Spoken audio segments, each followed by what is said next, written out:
Hello, everybody. Let's talk church. Let's talk nonprofit. Let me say this. A lot of times, churches get a bad rep, okay?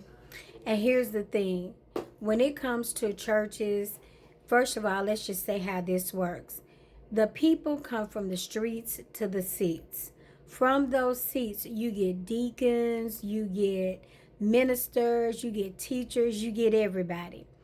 A lot of the times when you complain and you go into these churches and you say, oh my gosh, where's the money going?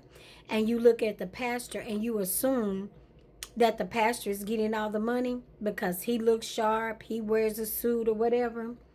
I want you to spend some time talking to some of the people because, especially in the Baptist churches, even in a lot of the churches, there is a board that decides about the money. So some of the same people that talk trash about the pastor are some of the same people who are making decisions about the money. Go look and talk to the people on the board because that's how it works. See, it's the reason why I always say understanding is everything. Because literally, you cannot make good decisions when you have bad understanding. It's just like Chat GPT, Google, bad information in, you're going to get bad information out. When you don't understand how something works, you'll make a decision based on how you feel, based on what you think, based on whatever, and it will be inaccurate. And you're going on your emotions because how we think, how we feel is how we think, and our thoughts become actions. So you'll withhold money from the church. You'll blame the church. You'll call the pastor a pimp in the pulpit when really most of the financial decisions, good or bad, is made by a board. Sometimes churches even lose, and I've been dealing with a few here recently, and helping and doing some things and just even talking to some people, and churches will take a shortcut. So a church gets hit by a storm, and instead of taking care of it with the insurance money, they take a shortcut. The insurance expects it, and then guess what? They lose their insurance because the same people who are not financially responsible when it comes, y'all heard that sound, right?